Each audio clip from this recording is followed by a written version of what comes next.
This is our transfer student breakout session. So hopefully everybody in the room has found the right panel. I specifically wanted to make sure that we were able to have a panel like this at some point during this week because I have been a transfer student a couple of times, sort of. I spent 4 years in the Army, so then I had to transition from military life to civilian life as a student, and then I transferred from a small, tiny school in North Carolina to University of Illinois in Chicago, which is kind of like Chicago's version of Portland State. So a little tiny school to a big old huge college campus. So I kind of remember how that transfer process was, the stresses that go with that, combined with also moving like cross country. There's nothing like getting in your car and not really knowing exactly where you're going to live when you get there. Like literally, I was in a U-Haul at a hotel for a week with apartment listings for the greater Chicago area. So hopefully a lot of you don't have to do that. So today, we would love to have Charles, but he's got better, smaller things to do, unfortunately, right now. So in his place, we actually have a nice panel that is made up of 3 different individuals that will be able to give us kind of 3 different perspectives on the transfer process. We have Sean Van Walkeren, a transfer student from CCC that's now attending PSU. I'm sure people have seen him. We have Laura Fennemark, a transfer advisor from Clackamas Community College, so a representative from the community colleges. And we have Kelly Craig from Portland State University, an advisor at PSU to help us out with this conversation. So I'm going to start with a little, we're going to do this like old school Jurassic World style. And I'm going to have a conversation with Charles, both virtually and in audio, because we only have his picture. I got some sound going here. So let us start. We're gonna plow through this. Let me start with asking Charles again, who are you? I'm Charles Daniel. I am the academic advisor for BUILD EXITO, and as a former transfer student, one of my favorite things about my role is helping scholars at our 2-year partners navigate the transfer process. Great, Charles. Thanks for letting us know who you are. Now, I know a lot of students come and talk to you about different things. What are some of the things that students most commonly come to you and ask about?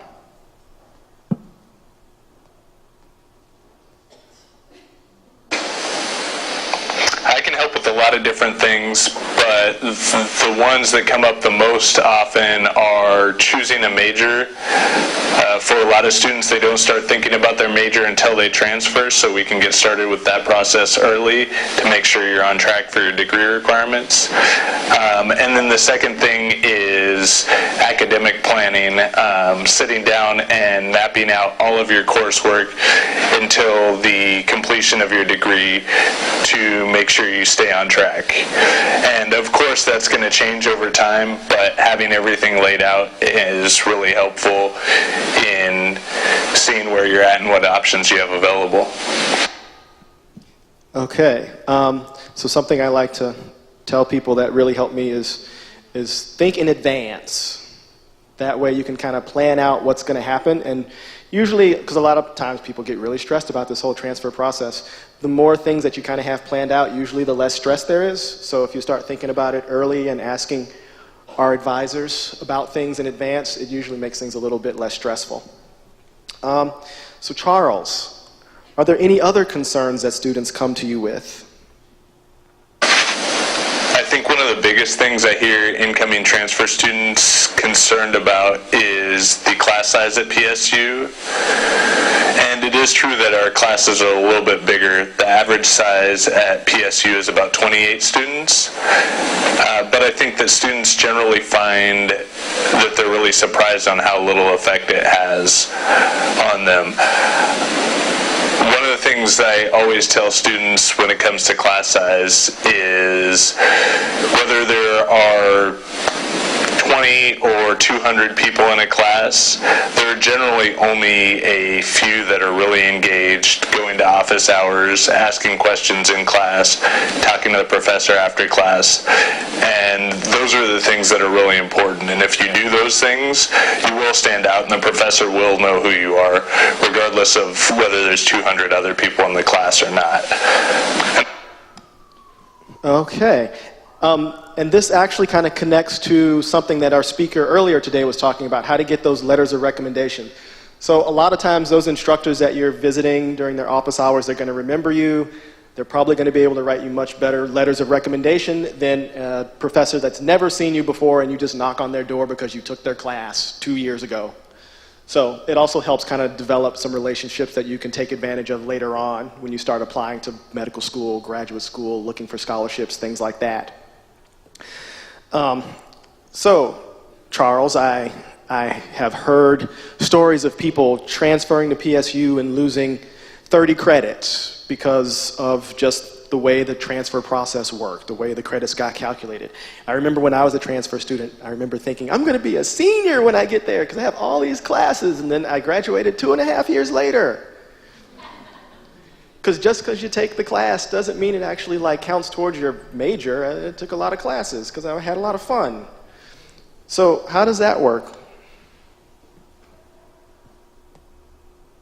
Another concern I hear a lot is if and how scholars credits will transfer to PSU. PSU will give credit for any academic course from a regionally accredited institution, including all of the BUILD EXITO partner schools. If there is an equivalent course at PSU, PSU will count it as that course. If there's not an equivalent, you'll still receive credit for the course, which will count towards your overall requirements, but may not satisfy a particular course requirement. Oh wow, that's a bummer. Hey, it's not a bummer yet. Okay. Oh, actually, that's the next set of questions too. So any other things that students can kind of think about in case they do have trouble with transfers, Charles? A lot of times what happens is that students at the community college will take courses that they need for their associate's degree without really taking into consideration the requirements for their bachelor's degree once they transfer to PSU. So it's really important to meet with advisors from both institutions to make sure that the classes you're taking are not only fulfilling those associate's requirements, but also the requirements for a bachelor's degree as well. Okay. So last question for you, Charles. Do the scholars need to meet with you in person? Are there other ways that they can actually connect with you? Like today, when you're not available? No, absolutely not. I'm available by phone and by Skype, and when he says absolutely not, it means you don't have to see him in person. Not that you cannot connect with him. I'll also be visiting the local community colleges routinely, so it really is whatever works best for you. All right, so while the panel is discussing or answering some of your questions, I'll post Charles's information. I've got his phone number and I have his email address, so I'll write that up here on the board so that people can take that down, because I'm sure you guys are going to have lots and lots of questions for Charles. So, with that being said, I want to open the floor to our panel. So, if you have questions about the transfer process, things that you've been worried about, this is kind of a great time to kind of get those out in the open and maybe get those answered. Oh, okay, I'll start over here. I keep hearing something about a gateway class, and I'd like to know a little bit more about what that is. So, I think I actually can handle that one, because that one's not really part of the transfer process. Well, it's part of the the completion process for the EXITO program, but not really part of the transfer process. So we might need to have that conversation within our cohort. And actually, each one of your community colleges has a different way that they are handling the Gateway course. So how that works will probably vary from campus to campus. So that's something you could definitely talk about or ask about in your breakout sessions, what the specifics are about the Gateway course.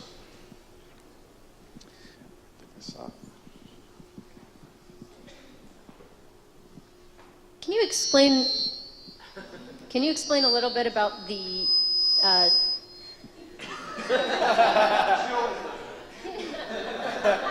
you explain a little bit about the tuition for students who are coming from, say, Washington School, and what process they need to go through to transfer? Okay, yeah. So tuition from Washington schools, so there is something called the Washington Border Policy. So if you're in Clark County, for example, you can go to school at Portland State part-time and pay resident tuition and fees. Unfortunately, that's limited to 8 credits or less per term. We do have a Western Undergraduate Exchange or WUI scholarship. That's a scholarship for students from Western states, including Washington. There are very specific eligibility requirements for the WUI, though, and you do have to apply well in advance. So the deadline to apply for admission and be considered for that scholarship is December 1st, before the following fall term. So if you were looking at fall of 2017, for example, you would apply by December 1st of 2016. And you need to be entering Portland State as a junior, so have 90 transferable credits and have a 3.0 college GPA. And then it's just automatically get the scholarship. And that's not in-state tuition, but you pay 150% of in-state tuition. It greatly reduces the cost, though. And it's about $11,500 a year for tuition and fees. In-state tuition and fees is a little over $8,000 a year. This is for full-time students. And then out-of-state is about $24,000 a year. Okay. All right, Sean, can you tell us more about your experience coming in as a transfer student, how you built a community through EXITO and within your lab community? Yes. So I was a student at Clackamas Community College. Yes. And I had been going there for a little while, and I had 80 credits toward a art degree. I realized I actually much prefer science over art. So I went back to school to start over, not back, so I was already there, but started over and got to the end of my credit limit at the community college and realized that I needed to come to university.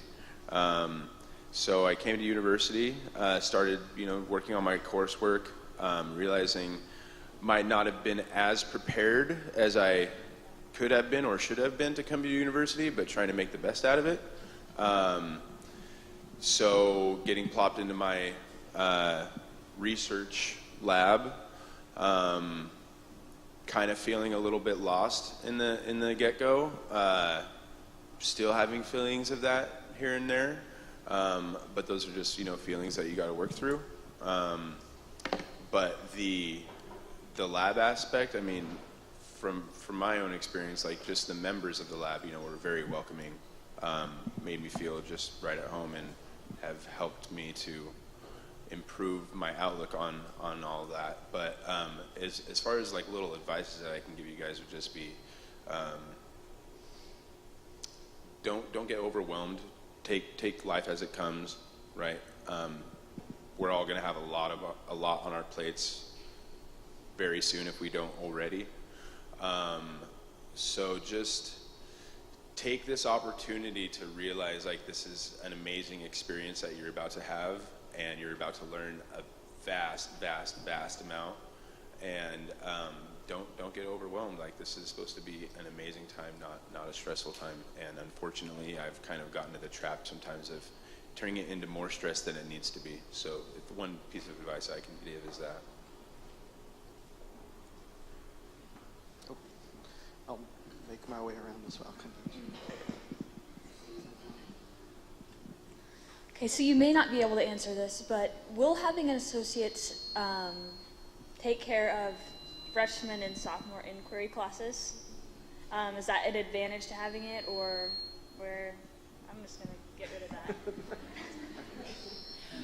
Okay, so if you're trying to avoid the freshman and sophomore inquiry portion of university studies, so little background on university studies, that's our general education program, and PSU spreads it out over the course of 4 years. So if somebody starts here as a freshman, they take 1 class per term. So for transfer students, we place them into university studies based on how many credits they come in with. So if you come in as a junior with 90 transferable credits, then you do not take the freshman or sophomore inquiry. You don't need an associate's degree, you just need the 90 transferable credits. The transferable associate's degrees do guarantee that you have junior standing, so that would be AAOT, ASOT for business. I don't think anybody's doing business in here though. And Associate of Arts and Associate of Science.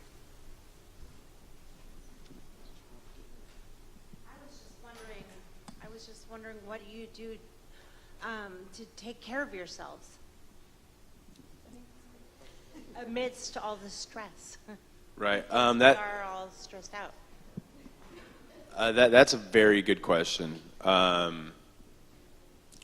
to mitigate the stress. Honestly, physical activity is a very, very key part to that. At least for me it was. Just going to the gym on a regular basis and having like a outlet was very helpful to me, both physically and mentally. It, helps memory and helps me to just maintain my focus all around. Also, building in times in your schedule to just literally drop everything you're doing, kick your feet up and just relax. Like, even though, yeah, you have this project that's due in, a couple weeks time, and it's gonna take all these hours of investment and other things that you're doing, other commitments you have, you need to be able to just, okay, well, it's Saturday afternoon. I have all these other things going on, but I need to just take Saturday afternoon to go down to the river and just chill with some of my friends and just do stuff that you genuinely enjoy loving to do that has nothing to do with school. Because if you have all of your focus during the day on the commitments that you have and the things that you may be dreading that you have to do, then your whole day is going to be, relatively depressing. But if you have those moments of enjoyment, it kind of puts dots of brightness back in your life, and that kind of helps. So, not to make it sound so dreary and depressing, sorry. Hi, I'm a faculty member in biology at Portland Community College, and I guess I wanted to maybe add a little clarification. It's confusing for students that I talk to.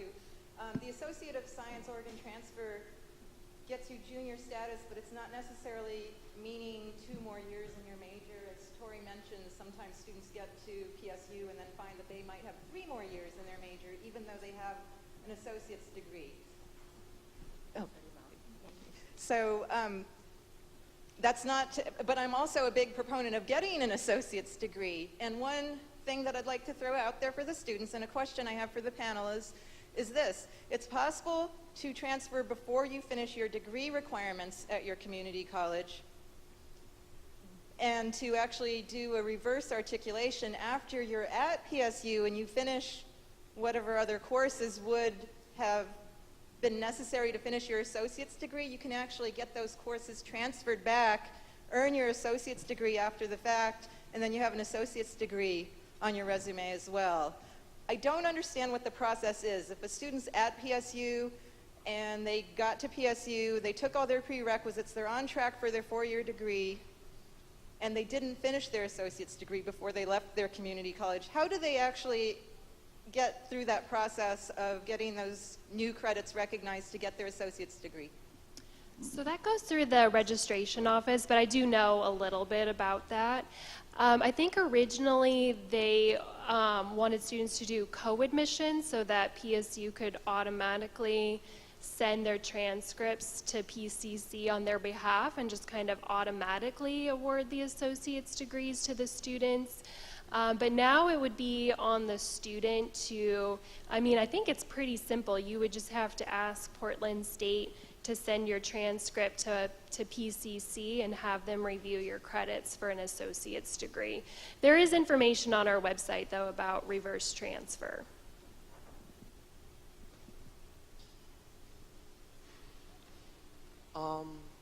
Good morning.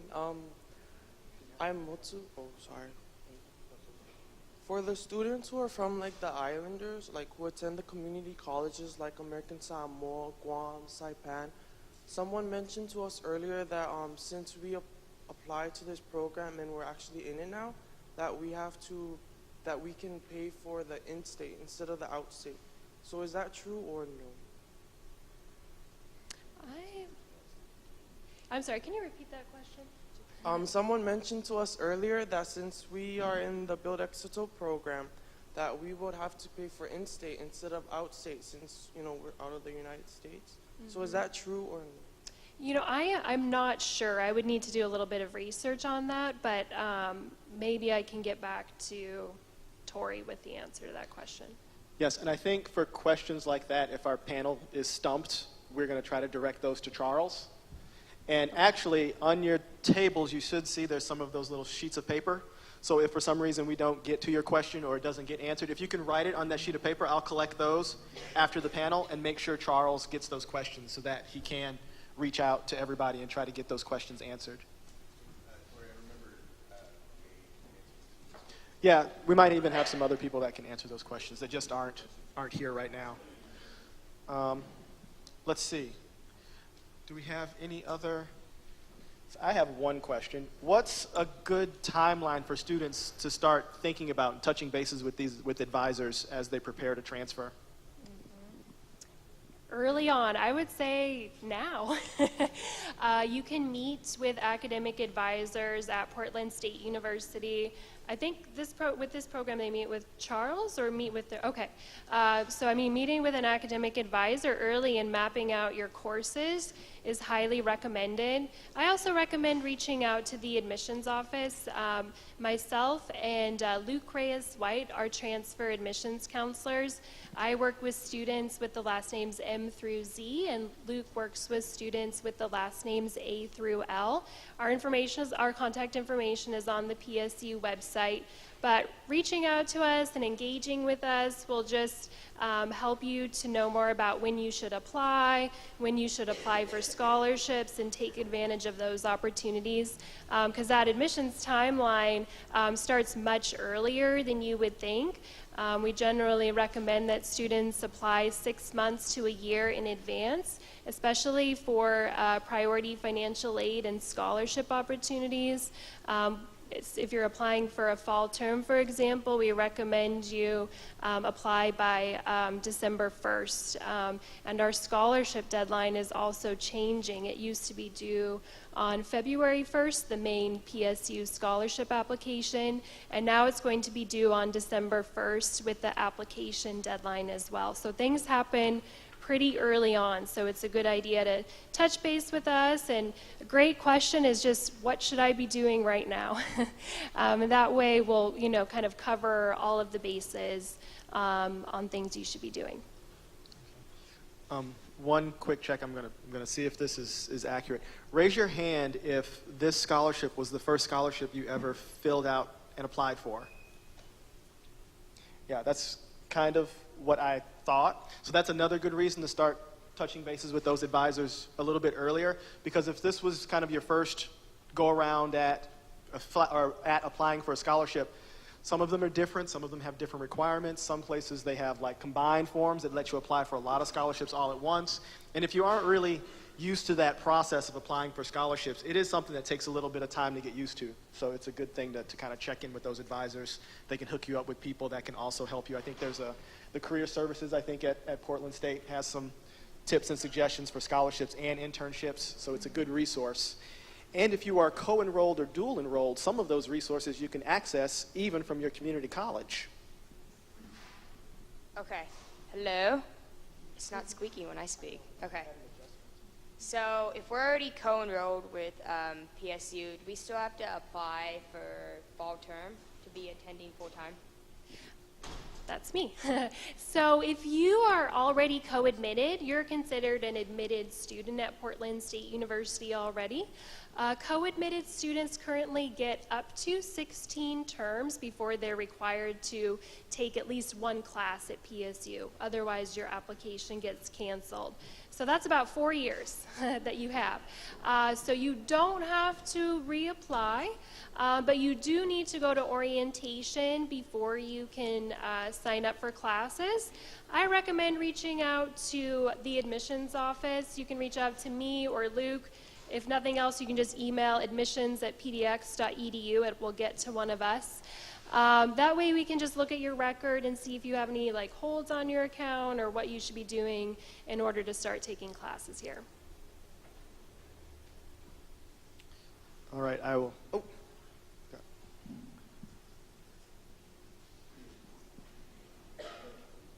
Just to build on that, so if we are co-admitted, there isn't any extra things we need to do once we finally leave our community college. We're just PSU students and that's it, or is there something that we need to do?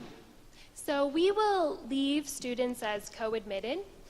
You can cancel your co-admission by filling out a form on the website or by emailing us. We tend to leave it until the student graduates, though, just in case you find somewhere down the line there's a class, a 100 or 200 level class that you can take at the community college for graduation requirements. So we leave it on there until you graduate, but you can always let us know if you want to cancel it. Did that address your question? Yes. Okay, cool. Mm-hmm. So for some of the people who are going to be transferring over to OHSU and get a 4-year degree from there, what's the process like? I don't think any of us can. Do you have to go to Portland State, or can you go to OHSU and get the 4-year degree there? I don't think I can answer that because you would want to talk directly to Oregon Health and Sciences University. Are you going into the nursing program or doing some prerequisites at Portland State? Or? Yeah. Well, this question is for somebody else. So yeah, it's for a nursing program. Yeah. Oh, for nursing. Gotcha. Yeah. Well, there is I'm not super familiar with it, but there's an OCNI program for nursing students where they can take some prerequisites at different schools. So we have an agreement set up with OHSU so students can be basically a non-degree seeking student but still get financial aid and take classes at Portland State that count towards that bachelor's degree at OHSU.